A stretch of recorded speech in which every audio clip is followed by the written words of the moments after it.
So I've had time to let the event marinate, and I've been thinking about which phones that you should buy now that are some of the older iPhones, and that's what we're going to talk about in this video. The event, is not quite 24 hours later, but you can already get the wallpapers. You could download these wallpapers from iPhone 15 Pro and Pro Max. Let's talk about the very first option, and that's going to be, of course, last year's iPhone 14 Pro Max. The phone is essentially the same thing as what you're going to be getting this year, besides a titanium and a little bit less zoom, but it's very close. Once again, it feels like I keep saying this year after year after year, and I think this is being, talked about across the industry. You can see it in the comments everywhere. It's like the same topic conversation every year. Apple releases new phone, people say it looks like last year's phone, and the cycle continues. And that's what we're seeing once again. USB-C is a big deal, but lightning ports, if you've been using iPhones, you already have lightning cables probably everywhere around the house. If you've had quite a few iPhones in the past, I'm sure you got a lot of lightning cables. So it's not going to be an issue for you there. You don't have to go to anything different. But still a great camera, ProMotion display. Battery life is going to be the same according to what we see on the comparison on the website. It's showing the same rating, and Apple didn't even mention anything about battery life. So if you find yourself a brand new iPhone 14 Pro Max, and I'm guaranteeing you will, carriers are going to have to get rid of these things. They're going to be discounting them. It's going to be a really decent deal for the iPhone 14 Pro Max, saving you a few $100, giving you essentially a similar experience for sure. So definitely still got to recommend that one right there. Now, my favorite recommendation is this one. Can you guess what this phone is? This is the iPhone 13 Pro Max. If you bought this phone, you knocked it out of the park with a purchase, because still the 14 Pro Max wasn't such a huge change from this one. And I feel like the 15 Pro Max is still not huge enough of a change to just kind of feel like your 13 Pro Max is aging. This is still the king of value, I think, the iPhone 13 Pro Max. It has ProMotion display. It does everything you need an iPhone to do. It has great battery life. It has great performance with the A15 Bionic chip. This phone is the sweet spot right here. And now you're going to be able to get these even cheaper.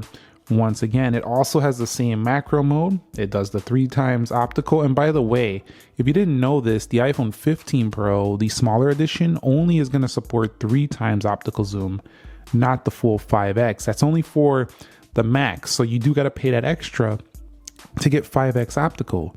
But funny enough, the Galaxy S23 Ultra is frequently on sale, cheaper than an iPhone 14 or 15 Pro Max, and gives you 10 times optical.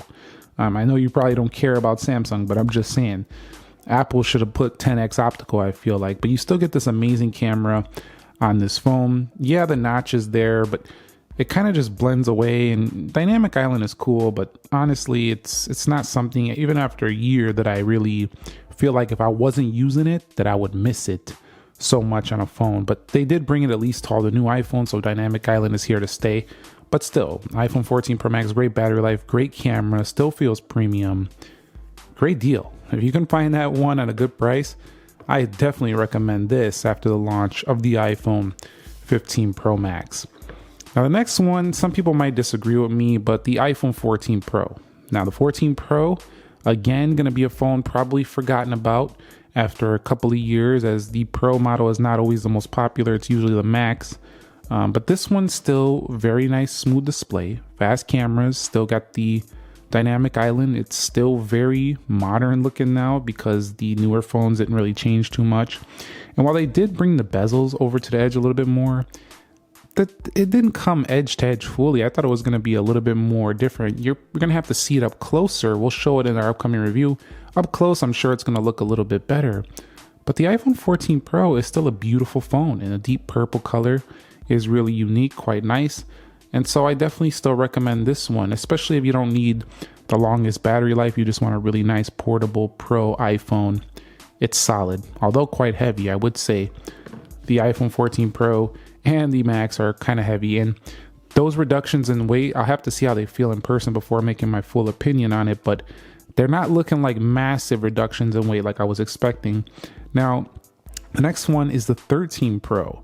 13 Pro has I have a similar take on this as the iPhone 13 Pro Max, and that is you still have the macro camera lenses. The whole housing of this area still looks like a brand new iPhone, so you don't have to have the latest to, show that you're using a modern iPhone. You have a beautiful, is this Sierra Blue here? I think this is Sierra Blue. Yeah, Sierra Blue here. This is just a beautiful color. And then we do have, a nice smooth ProMotion display. And the 13 Pro didn't suffer from the same fate that the iPhone 14 Pro did with its, battery life. It had really good battery life. And the iPhone 13 Pro here, if you could find these things with 100% capacity, they're going to be really strong still. In addition, all these phones have iOS 17 coming, and all of them will have many years of updates to come as well. But this, again, just like the iPhone 15 Pro, is going to get the 3x optical. You do have the 1X, ultra wide. They were showing like ultra wide macro. You could do that here too. Portrait modes. You can use the zoom on portrait mode on the iPhone 13 Pro as well. And they don't have none of those focusing distance issues because they're not using that 48 megapixel camera. Now, when I say that, I mean a lot of people are going to have this issue where they don't understand apertures and stuff, and they're going to try to take the photo and there's going to be a little bit of a blur effect, and they don't know that they got to step back just a little bit. So really good consumer grade camera here, really good cinematic video. No action mode, that's for the iPhone 14 Pros and up, but still just a flawless kind of phone here. This was a sweet spot, just like the iPhone 13 Pro Max. So since these phones, I really haven't been super excited. I'm still going to cover them because I like to review the latest tech for you guys and help you make decisions. But other than that, if it was up to me, I'd still probably be pocketing an iPhone 13 Pro or Pro Max right now if I was not making YouTube video reviews to help you guys out make a decision. And I'm not going to make this video out without mentioning the iPhone 13 and the 14. I'm just going to use the 13 as the example phone because it's basically the same thing. If you find yourself a 13, for a deal, it's going to be great. Apple's still selling them as well, although they're going to be like $599.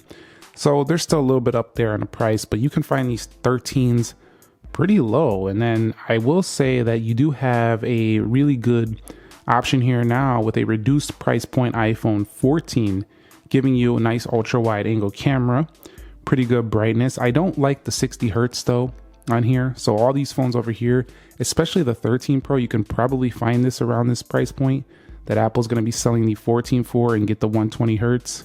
But if that doesn't matter to you and you just want a newer phone, you can get the iPhone 14 and it's solid, and they might have a color option that you like from this one. So 13 and 14, still great recommendations. So all I can say about all of these here is that, it just shows that we're kind of seeing sameness, man. Like I really want to see Apple like do something very different, honestly, because I feel like, unless you're upgrading from iPhone from several years ago, it's not really changing to a level that always is going to warrant $1,000 unless your battery health is low. But I mean, come on, guys, don't you know you can go to the Apple Store and get a new battery replacement? That doesn't mean you need to get a brand new phone. And I'm not against, doing an upgrade. I actually think that if you have a 12 Pro Max, your battery is draining, go get a 15 Pro Max. I think if you like to have the latest and greatest tech, definitely do the upgrade. I love tech too, and I'm not trying to be anti-upgrade guy over here. I'm just saying that I'm looking at a perspective of a value for you, and I think that a lot of these are still almost the same thing.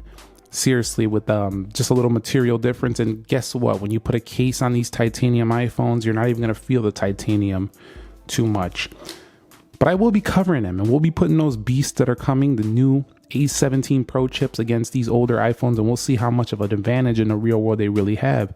So be subscribed and share with me your thoughts on what do you think about the new 15 Pros, Pro Maxes, and if you want to upgrade to any of these older iPhones, if you got questions, drop them down below. The community will help you out. I'll try to help you out if I can see your comments. So be sure to do that. Subscribe if you haven't already. Nick here. Be sure to be well. I'll catch you on the next episode. Peace.